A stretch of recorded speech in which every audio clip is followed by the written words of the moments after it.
Meus amigos, sejam muito bem-vindos. Deus abençoe a todos. Nós estamos no período de Páscoa, uma celebração tão lembrada e tão falada por todo mundo. E a pergunta que a gente quer fazer é: o que é realmente a Páscoa? Qual é a mensagem dela? Qual é o seu significado? Qual é a sua origem? Será que você sabe? Tem a ver com coelhos, ovos e chocolate? Eu acredito que quando você descobrir realmente o significado verdadeiro da Páscoa e a sua origem, você vai se surpreender e pode até se assustar. Eu humildemente preparei um pequeno resumo para você entender melhor o que significa a Páscoa, qual é a origem dela. A narrativa histórica sagrada nos conta que o hebreu José, que era neto de Abraão e filho de Jacó, após ser vendido pelos seus irmãos como escravo, ele foi parar no Egito.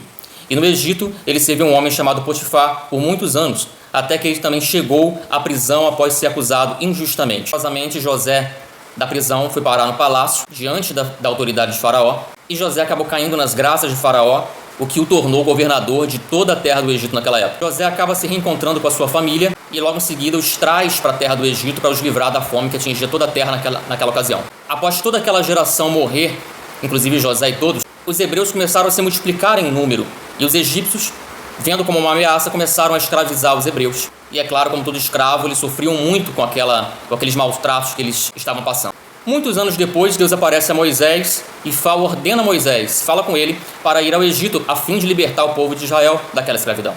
Mesmo resistente, Moisés vai e Deus opera lá muitos sinais milagrosos diante de todos, mas mesmo assim o faraó estava muito resistente em liberar o povo de Israel. Mas não teve jeito. E como último sinal, Deus ordena a Moisés para que o povo sacrificasse um cordeiro puro, sem mancha, pegasse o sangue daquele cordeiro e com uma erva de purificação manchasse toda a porta da casa dele.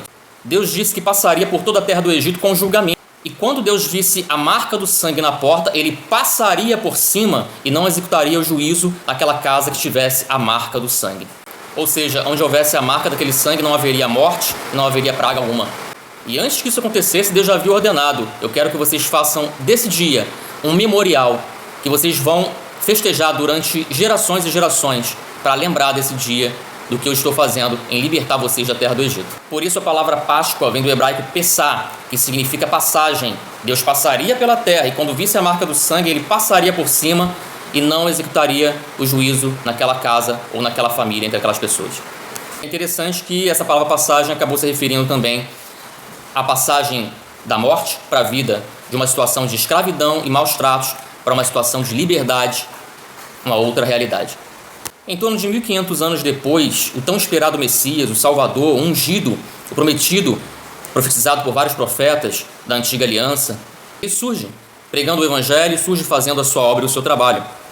Todos sabem que no fim ele foi executado, morto numa estaca de execução. Só que o que ninguém havia percebido até então foi a incrível coincidência de que a morte dele foi justamente na preparação dessa celebração anual dos hebreus, a Páscoa. E quando ele morre na sexta-feira, passa sábado, chega no domingo, é o dia da Páscoa, que significava uma passagem da morte para a vida, um livramento de Deus para o seu povo. Ou seja, aquele cordeiro morto, pessoal, a todo momento apontava para Jesus. Aquele sangue inocente, a todo momento apontava para Jesus. A partir daí, tudo começou a ganhar muito mais sentido e a Páscoa ganha o seu significado universal, apontando para Jesus como aquele que foi morto inocentemente no lugar dos escravos, ou seja, no lugar daqueles que viviam uma vida debaixo de maldição, de escuridão e de escravidão. E aí muitos podem perguntar: mas que escravos? Como é que você pode trazer isso para os dias de hoje? Olha ao nosso redor, veja o mundo que a gente está vivendo. Vê se não parece um Egito cheio de pessoas escravas. Escravos de um estilo de vida que os mantém prisioneiros de si mesmos, hedonistas, sempre procurando o prazer acima de tudo e a qualquer custo. Um verdadeiro Egito, um mundo onde nos ensina valores totalmente deturpados da realidade. Infelizmente, há muitas pessoas que vivem assim, em um estado de oprimidas, debaixo de um jugo de escravidão. E a mensagem grandiosa de Jesus é que ele também veio com uma grande proposta espiritual, uma proposta espiritual de transformação. Assim como aquele cordeiro lá atrás na antiguidade foram mortos inocentemente para poupar o povo, ele também diz que ele foi morto inocentemente para poupar as pessoas. Aqueles que se entregarem para ele terão também a marca do seu sangue e serão poupados de todo o juízo de Deus, serão poupados de toda a destruição final. Ou seja, Jesus é vida, Jesus é liberdade, Jesus é luz. E a grandiosa promessa do Cristo é que assim como ele ressuscitou no domingo de Páscoa, que nós também venhamos a ser ressuscitados com ele no grandioso último dia, em que todos aqueles que estão com ele, com a marca do sangue dele, venham ser ressuscitados juntamente com ele. Com todo respeito a qualquer outra religião, mas eu falo uma coisa com franqueza e convicção: nada se compara a Cristo, nada se compara ao que Jesus fez por nós, nada se compara às narrativas bíblicas.